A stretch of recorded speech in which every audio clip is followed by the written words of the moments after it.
Bien, bienvenidos a nuestra clase de finanzas internacionales. El tema del día de hoy es el sistema financiero mexicano y el objetivo pues es conocer cómo está conformado el sistema financiero. Es la primera parte, si nos da chance de revisar en esta sesión o en esta clase las dos partes, pues qué padre. Si no, tendremos una segunda vuelta. Y antes de comenzar, me gustaría que recordáramos qué fue lo que vimos la última sesión antes de irnos de vacaciones. No sé si alguien recuerde cuáles fueron los temas que estuvimos viendo, eh, algo que recordemos de la sesión pasada,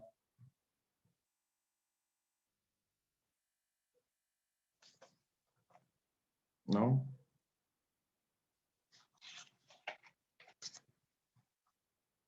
Las últimas sesiones estuvimos revisando acerca sobre conceptos de finanzas internacionales, para qué nos servían, cómo está como organizada pues una empresa, quién es el encargado de las finanzas de una empresa. ¿Alguien que se acuerde algún dato?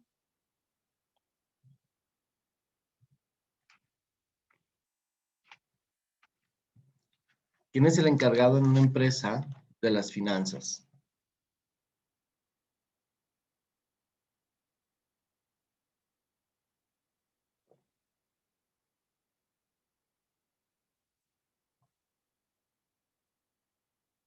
A ver, ¿cómo se le llama al puesto encargado de las finanzas dentro de una empresa o de una corporación?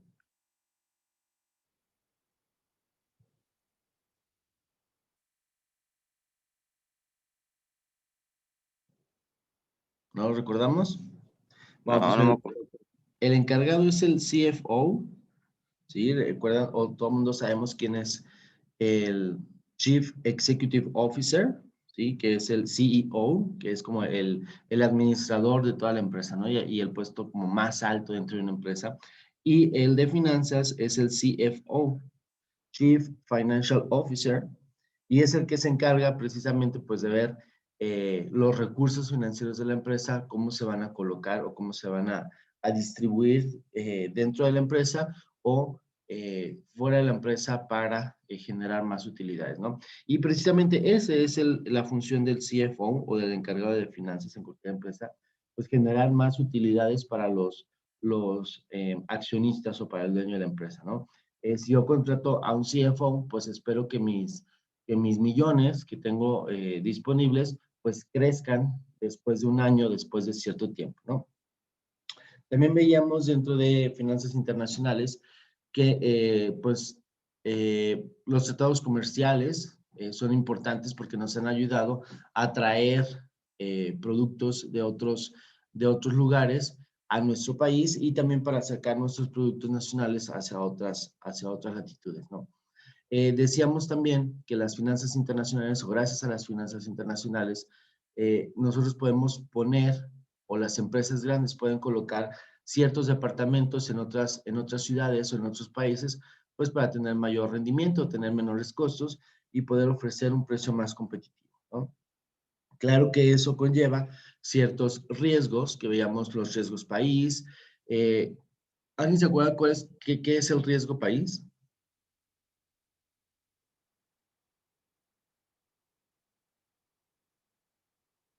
¿Qué es el qué, profe? Perdón. El riesgo país. ¿El riesgo país? Ajá, No. ¿no?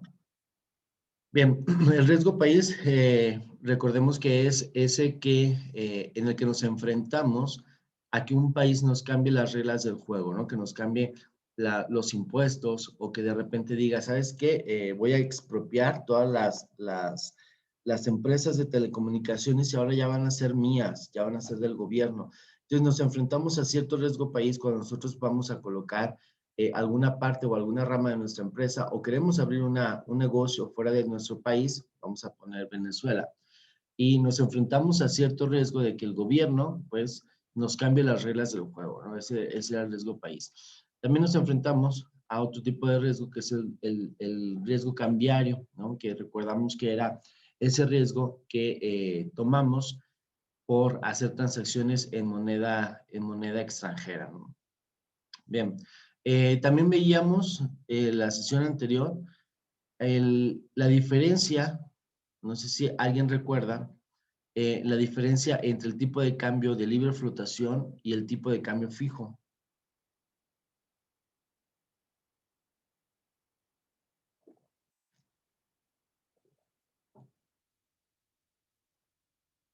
No, profe. ¿No? ¿No es como algo como variable, profe? Que llega a cambiar el dinero y el otro es, pues sí, fijo que tiene el mismo ingreso siempre.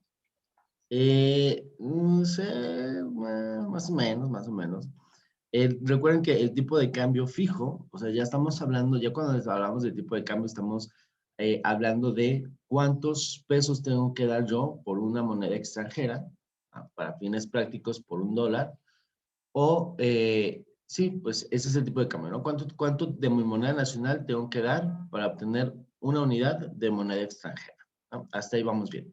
Ahora, el tipo de cambio fijo es aquel en el que la cantidad de moneda nacional por una moneda extranjera, pues no va a cambiar, ¿no? Siempre me va a despertar con la certeza de que el dólar me va a costar 10 pesos. Y mañana despierto y el dólar sigue en 10 pesos. Y dentro de un año despierto y el tipo de cambio sigue en 10 pesos por dólar. Okay. Ese es el tipo de cambio fijo. Para que eso suceda, pues el gobierno debe estar involucrado, ¿no? Mete la mano el gobierno y dice, bueno, yo voy a fijar el tipo de cambio y yo quiero establecer que solamente voy a pagar 10 pesos por dólar. ¿Sí? Sin embargo, eso tiene consecuencias negativas y les comentaba que cuando yo era pequeño, el tipo de cambio que teníamos era más o menos fijo, porque siempre teníamos la certeza de que el tipo de cambio iba a amanecer a determinado valor, ¿no? ¿Eso que esconde? Pues esconde muchas imperfecciones en la forma en la que se hacían las finanzas en el gobierno mexicano, ¿no? ¿Por qué? Porque en general todos los productos, incluyendo las monedas extranjeras, pues deben estar a oferta y demanda. ¿Qué quiere decir? Que si la gente no está demandando el dólar o no está demandando una moneda extranjera, pues esta moneda debería estar perdiendo su valor. ¿Por qué? Porque no es atractiva a la población, ¿no? Sin embargo, si la moneda es atractiva o un bien es atractivo a la población, pues su valor debería estar aumentando. Sin embargo, cuando nosotros tenemos al tipo de cambio fijo, el precio del dólar, para fines prácticos, pues entonces estamos escondiendo este juego del mercado de la oferta y la demanda, ¿no? Y entonces cuando nosotros retiramos la ayuda que tiene el gobierno o la mano del gobierno, pues el tipo de cambio va a empezar a dispararse, ya sea hacia arriba o hacia abajo, ¿no? Y entonces, por otro lado, tenemos el tipo de cambio de libre flotación, que es precisamente el precio que tiene una moneda extranjera, ¿sí? A oferta y a demanda, a lo que nosotros como población estamos dispuestos a pagar por esa moneda, ¿no? Entonces, la ventaja, pues, de la libre flotación es que no tenemos que estar metiendo mano o ajustando por parte del gobierno el precio de la moneda extranjera, ¿no? Eso repercute también, lo que llamamos la última sesión, en las reservas internacionales que un país debe tener, ¿no? Cuando nosotros tenemos un tipo de cambio fijo, tendremos que tener más reservas internacionales o más oro o plata ahí en la bodega, ¿no? En la caja fuerte, para poder soportar esos cambios y nosotros poder estar de alguna manera controlando el precio del dólar, ¿no? Cuando nosotros tenemos a libre flotación, no es necesario tener tantas reservas internacionales, puesto que automáticamente por oferta y demanda se va a ajustar el precio. ¿Sí? Ahora, hablando de las reservas internacionales, ¿alguien que recuerde para qué nos sirven las reservas internacionales además de ajustar el tipo de cambio?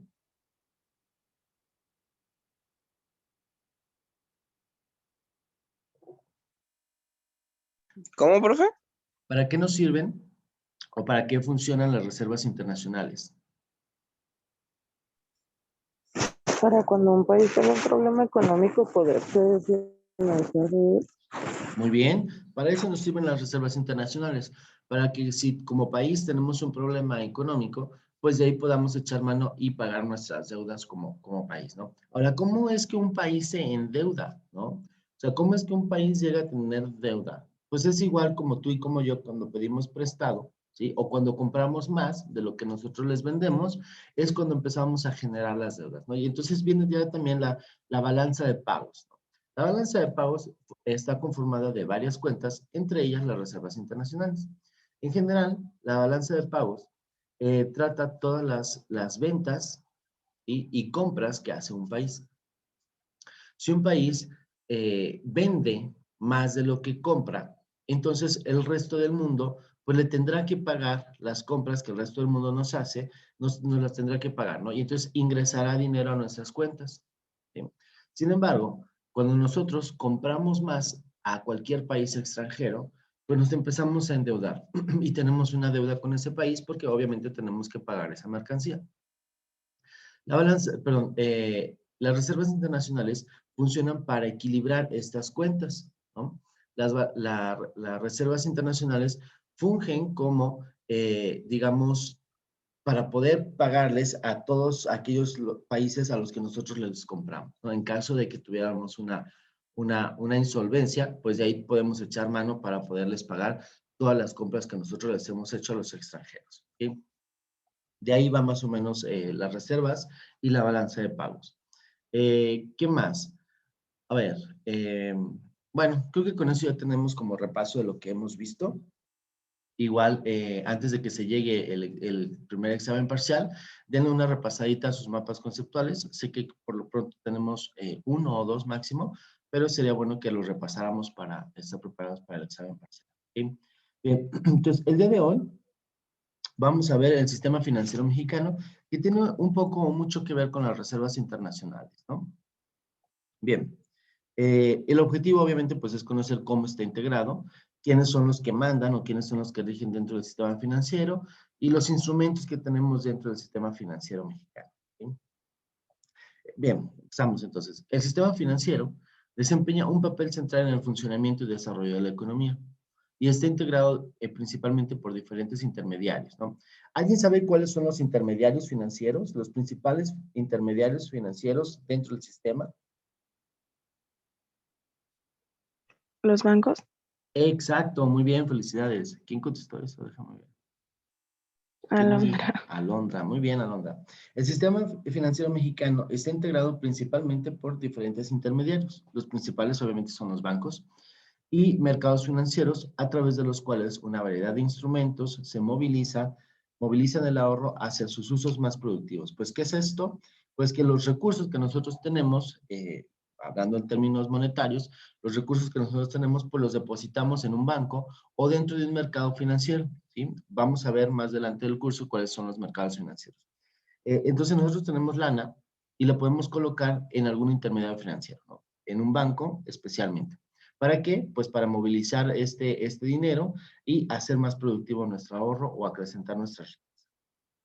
Los bancos, como acá lo dice, son los intermediarios financieros más conocidos, ¿sí? Puesto que ofrecen directamente sus servicios al público y forman parte medular del sistema de pagos. Sin embargo, en el sistema financiero participan muchos otros intermediarios y organizaciones que ofrecen servicios de gran utilidad para la sociedad. ¿Alguien puede pensar, además de los bancos, algún otro intermediario financiero?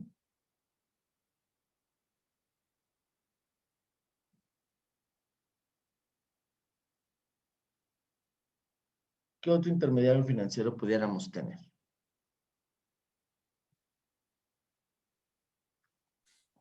Las casas de empeño, Las casas de empeño, muy bien. ¿Qué otro podría ser? Empresas grandes. Las empresas grandes no tanto, ¿sabes? Es más bien, por definición, los intermediarios financieros son aquellos a los que tú les depositas el dinero y ellos lo trabajan para regresarte cierto interés, ¿no? Entonces, por ejemplo, una casa de empeño podría funcionar porque vas y les depositas un bien y te regresan dinero, ¿no? Entonces, todo lo que tiene que ver como con dinero, para hacer más líquidas pues las inversiones o hacer más o acrecentar las inversiones, tiene que ver con los intermediarios financieros. Por ejemplo, una casa de bolsa es otro intermediario financiero, ¿no? Ahora, ¿por qué los bancos son los principales intermediarios financieros? Porque son los que están más en contacto con todos nosotros, ¿no? Cuando nosotros vamos a pagar la colegiatura, pues la vamos y la pagamos a un banco, ¿no? Al Santander o X banco, ¿no? Cuando nosotros nos depositan nuestra nómina, pues nos la depositan a lo mejor por medio de un banco, ¿no? Entonces, estamos tan inmersos en el sistema financiero o en este tipo de intermediario financiero que son los más importantes. ¿Por qué? Porque pues, forman parte medular y forman parte de nuestro día a día, tal cual.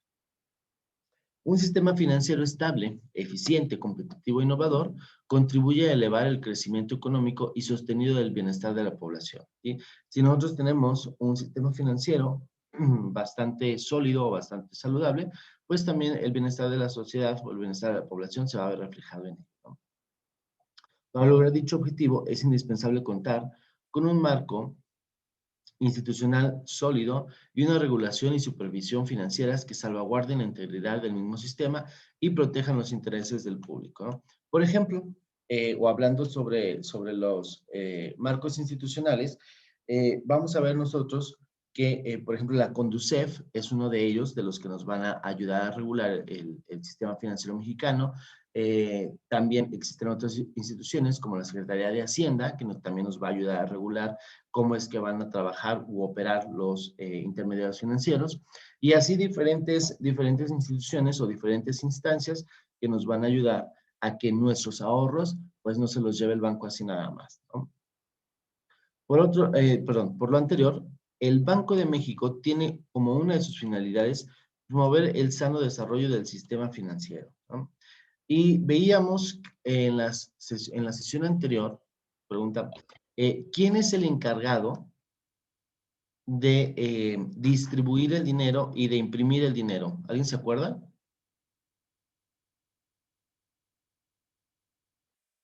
El Banco de México. Muy bien, el Banco de México. Y estábamos poniendo como ejemplo la serie La Casa de Papel, ¿no? Que en La Casa de Papel, bueno, se meten a robar el Banco de España, que es donde imprimen tal cual el dinero y lo distribuyen, ¿no? Bueno, pues aquí en México, pues es el Banco de México, ¿no? Y es el encargado no solamente de hacer la distribución y la impresión de billetes, sino también es encargado de salvaguardar nuestros intereses con los demás bancos, ¿no? Y es el que les va a decir a los bancos, tienes que fungir como buen salvaguardador del dinero de tus inversores y hacerles acrecentar su dinero, ¿no? Y les voy a poner estas reglas a los bancos, ¿no? Entonces, ahora sí que todo el sistema financiero mexicano recae precisamente en el Banco de México, ¿bien? Entonces, por eso es súper importante el Banco de México. La principal función de un sistema financiero, pues, es intermediar entre quienes tienen y quienes necesitan el dinero. Aquellos que tienen más lana van y la invierten en el banco hasta determinada tasa de interés, y aquellos que necesitamos dinero, que andamos con la tarjeta de crédito a todo lo que da, pues entonces vamos y le pedimos al banco un préstamo, ¿no? Y entonces tomará los recursos del que más tiene para colocarlos conmigo y obviamente a mí me cobrará una tasa de interés. Y al que tiene el recurso, pues le pagará una tasa también de interés, ¿no? Una tasa de rendimiento. Quienes tienen el dinero y no lo requieren en el corto plazo para pagar deudas o efectuar consumo, desean obtener un premio a cambio de sacrificar el beneficio inmediato que obtendrían disponiendo de estos recursos. Y este premio, pues, es la tasa de interés, ¿no? Y es un costo de oportunidad, ¿no? Por ahí, el segundo semestre, estudiamos en macroeconomía la onda del costo de oportunidad, que es precisamente esto, ¿no? Aquí estoy dispuesto a renunciar, y el día de hoy, por ejemplo, si nosotros tuviéramos un buen de dinero, pues digo, bueno, lo voy y lo meto al banco, y yo renuncio a gastarme ese dinero en la playa, a gastarme ese dinero en la fiesta, por meterlo al banco, pero sé que voy a obtener un rendimiento, ¿no? Entonces, eso es lo que sucede. Entonces, los que tienen dinero van y lo meten al banco para obtener un rendimiento y renuncian a gastarlo en este momento. Por otro lado, quienes requieren en el corto plazo más dinero del que poseen, como todos los deudores, ¿no? Como todos los deudores que necesitamos dinero ahorita, no mañana, pues entonces vamos y pedimos un préstamo y estamos dispuestos a pagar o a pagar el costo que va a ser la tasa de interés, ¿sí? Dice acá el texto, ya sea para generar un nuevo valor agregado mediante algún proyecto productivo, acrecentar la riqueza o para cubrir alguna obligación de pago. Y estos están dispuestos a pagar en determinado periodo y mediante un plan de pagos previamente pactado a un costo adicional. Y este costo, pues, es nuestra tasa de interés. Entonces, por un lado están los que prestan el dinero, o los que sí tienen el dinero, que van a recibir a cambio de prestarnos el dinero una tasa de interés, y nosotros, los deudores, los que necesitamos ese dinero y lo pedimos prestado, pues estamos dispuestos a pagar también una tasa de interés. ¿Sí? Empatar las necesidades y deseos de unos y de otros, de los ahorradores, con las necesidades de los deudores, es la principal tarea del sistema financiero. En dicha labor, la tasa de interés juega un papel central, dice acá, ¿no? Entonces, la principal tarea del sistema financiero, pues es hacer el link entre los que tienen dinero y están dispuestos a prestarlo, y entre los que necesitamos el dinero y estamos dispuestos a pagar cierto interés por el préstamo de ese dinero, ¿no? Entonces, de ahí que va, o de ahí que es la tarea del sistema financiero. Entonces, por eso los bancos y los intermediarios financieros son súper importantes en esta labor. ¿Por qué? Porque son las personas, o son la institución que nos va a ayudar a conectar las necesidades de unos y de otros. Bien. Bien.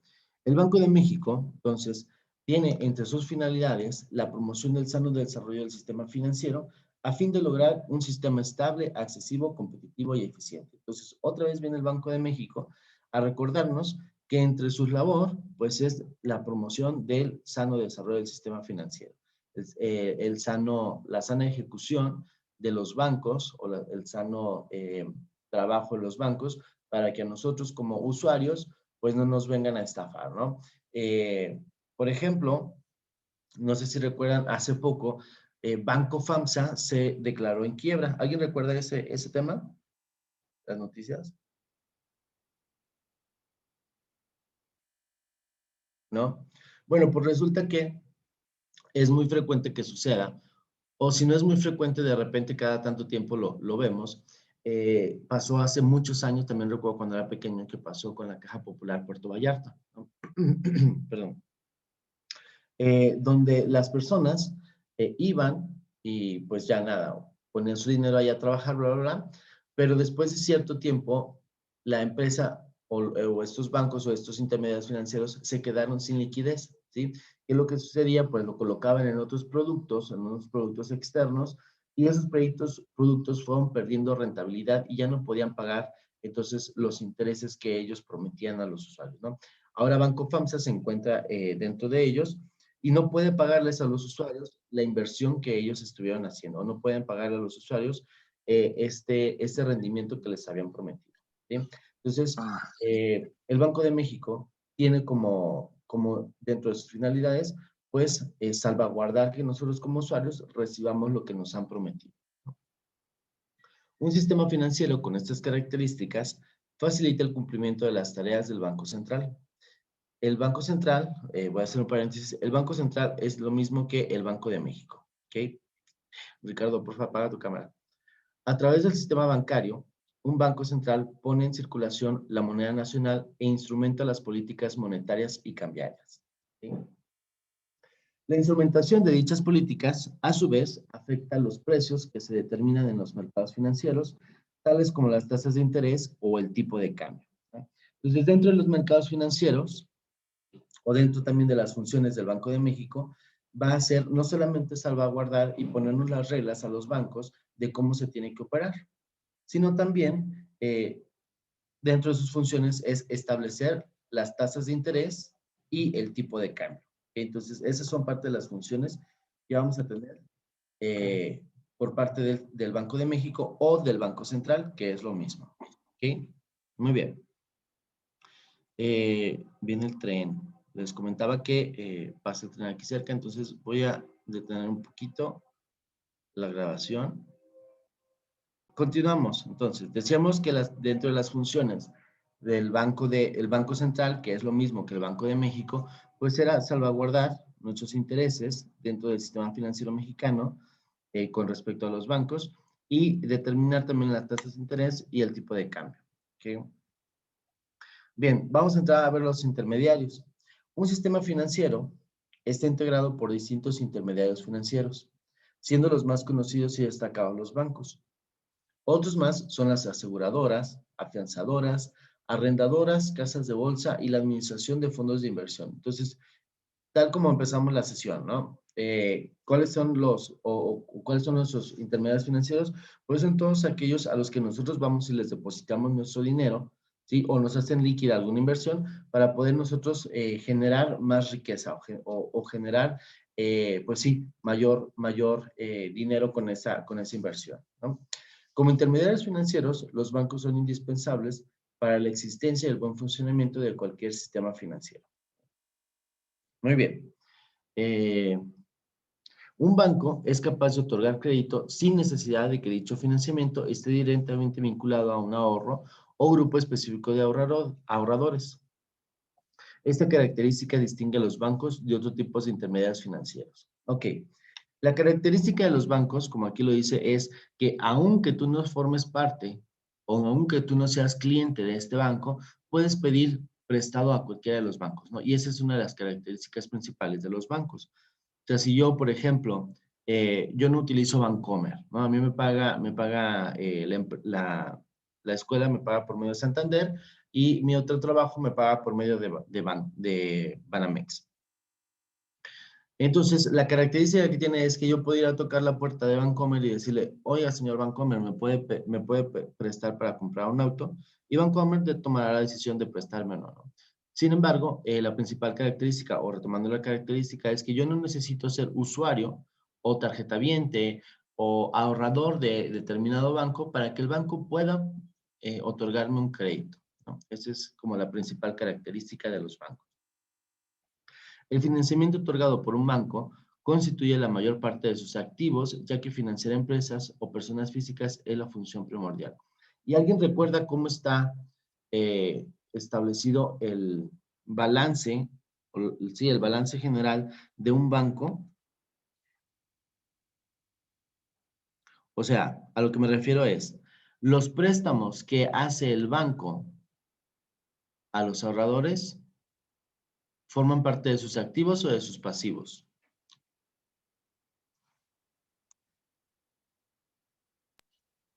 De sus activos, ¿no? Muy bien. ¿Y los depósitos que los ahorradores hacemos a los bancos forman parte de los activos o de los pasivos? De los pasivos. ¿Por qué? Porque si ingresa dinero, forma parte de los pasivos. Son activos. ¿Son activos? A ver, tenemos una bonita discusión acá. De los pasivos porque no puedo hacer uso de ese dinero, siendo que, ay, no sé. Ok, tienes la idea, Ariadna. Cuando ingresa, fíjense, normalmente en una empresa normal, si vamos a decir que tenemos una empresa de zapatos, ¿no? Cuando yo vendo zapatos, ingresa dinero por esas ventas. Normalmente al ingresar ese dinero yo lo voy a registrar como mis activos, ¿ok? ¿Por qué? Porque son activos, ingreso dinero, entonces es activo, ya tengo más dinero eh, para producir más zapatos, ¿no? Entonces lo registro en la parte de los activos. Muy bien. Normalmente es así. Y entonces cuando yo tengo más deudas o saco dinero de la empresa, lo tengo que registrar como parte de mis pasivos, ¿sí? Yo no pido dinero, lo registro por medio de los pasivos. Muy bien. Así es una empresa normal, fácil. Sin embargo, eh, en la contabilidad de un banco es justamente al revés. ¿Por qué? Porque cuando ingresa dinero al banco, es dinero que no es mío como banco, es del cuentaviente, ¿sí? Entonces, a la hora que ingresa, yo aumento mis pasivos porque ese dinero lo tengo que regresar eventualmente. Y cuando presto dinero, cuando saco dinero de mi empresa, de mi banco, para otorgar créditos, lo voy a registrar como parte de los activos. ¿Por qué? Porque eventualmente yo voy a cobrar ese dinero y además voy a cobrar cierto interés por ello, ¿no? Entonces, los préstamos que hace un banco o las salidas de dinero que tiene un banco van a formar parte de los activos y los ingresos que tiene un banco, las entradas de dinero que tiene un banco, quise decir, las entradas de dinero que tiene un banco como parte del ahorro de los tarjetavientes o de los cuentavientes, van a formar parte de los pasivos. ¿Ok? porque lo tengo que regresar. El financiamiento puede exceder varias veces el monto de recursos en efectivo o susceptibles de convertirse en efectivo de inmediato. Estos recursos le han sido confiados al banco por ahorradores e inversionistas. Dichos recursos constituyen la mayor parte de los pasivos de un banco. Todo lo que nosotros metemos al banco, el banco lo tiene que registrar como pasivo porque nos lo tendrá que devolver en algún punto. La intermediación bancaria tiene dos caras principales, cuando se otorgan créditos y cuando se obtienen los recursos. Cuando los bancos otorgan créditos, cobran una tasa de interés que se conoce como la tasa de interés activa. Y a su vez, los bancos pagan a quienes les han confiado sus recursos una tasa de interés conocida como la tasa de interés pasiva. ¿Okay? Entonces, una tasa de interés activa es cuando los bancos cobran intereses a los usuarios. Y una tasa de interés pasiva es cuando el banco les paga a los inversionistas por usar el dinero de ellos o les paga a los cuentavientes por tener el dinero de ellos en el banco. ¿Ok? ¿Hasta aquí vamos bien? ¿Todo ha quedado más o menos claro? Sí. Perfecto. ¿Les parece si nos tomamos un descanso de 10 minutos para ir por un vaso con agua, ir al baño, lavarnos la cara, lo que sea?